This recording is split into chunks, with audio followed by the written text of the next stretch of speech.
And welcome to this edition of the Native News Update on this Thursday, April 12th. I'm your host for today's program, Paul DeMain, and many of the stories we read here can also be found at our website at IndianCountryTV.com. And here are some of the news stories for the day.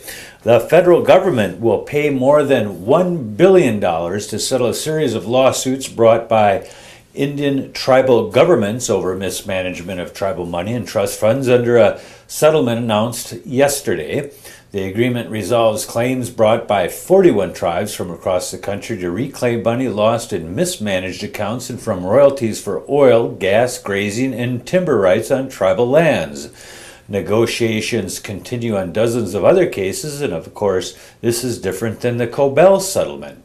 The settlement announced yesterday was announced jointly by the Justice Department and the Interior Department, which manages more than 100,000 leases on tribal trust lands and about 2,500 tribal trust accounts for more than 250 federally recognized tribes. After more than 5 decades being known as the Indians, Aptakasik Junior High in Buffalo Grove, Illinois is bowing to changing sensibilities and renaming its mascot to the Eagles. Principal Jessica McIntyre, she tells the Daily Herald in Arlington Heights the change was not driven by any particular complaint or request. McIntyre noted that the school did not use the image of an Indian, but the name does appear on sports banners and gym uniforms. She said while the name Aptakasik still honors the former mascot, the students, quote, didn't feel connected to the Indian, unquote. Mascots have been an issue at the collegiate level, with schools including the University of Illinois and Bradley University retiring or changing their Native American-themed mascots or team nicknames. Some of the efforts have sparked controversy. The Wisconsin Department of Natural Resources has tagged a 125-year-old sturgeon that's bigger than a Green Bay linebacker.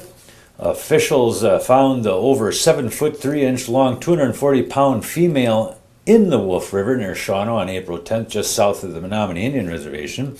DNR sturgeon biologist Ron Bruce said that she's the largest they've tagged on the Lake Winnebago water system since they've started the tagging program in the 1950s. She would have weighed about 30 pounds more, but she had already laid a lot of her eggs. At 240 pounds, she's only 2 pounds heavier than Packers linebacker Desmond Bishop. At 87.5 inches long, she's 3 inches taller than former Bucs center Andrew Bogut.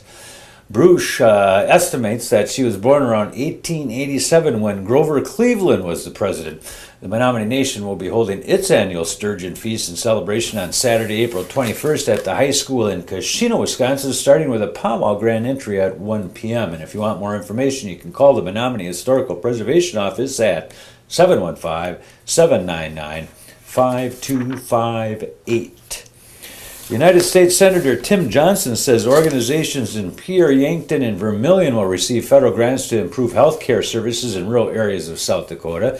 The Delta Dental Plan in Pierre will get more than $222,000 to increase dental services for low-income residents, particularly children. Mobile dental units will provide services in 9 counties, including the Standing Rock Indian Reservation and the Cheyenne River Sioux Reservation there in South Dakota.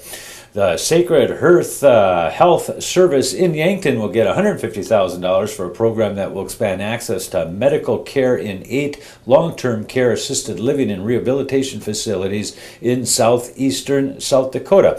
And finally, the University of South Dakota will get nearly $145,000 for programs in which dental hygiene students provide preventative services to rural low-income children while also gaining their practical experience there.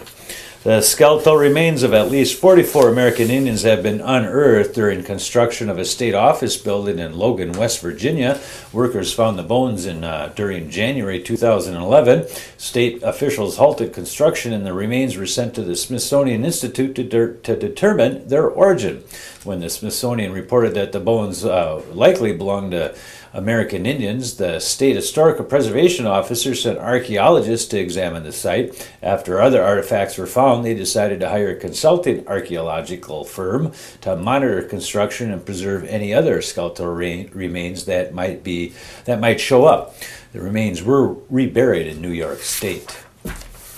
The Fairbanks Native Association and the UAF Center for Alaska Native Health Research are hosting a supportive group for Alaska Native cancer survivors and their loved ones. The next meeting will be held on Tuesday, April 17th at 5:30 p.m. at the Hannah Solomon Building, 317 Wendell Avenue there. The meeting will discuss telling your stories of hope through art and digital storytelling. For additional information, you can call Ellen Lopez at 907-474-7318 or go to their website, and that website will be up here while we're doing the read. And that's going to be another roundup of news from Indian Country on this edition of the Native News Update. Me Gwetch for showing up. Come back again soon.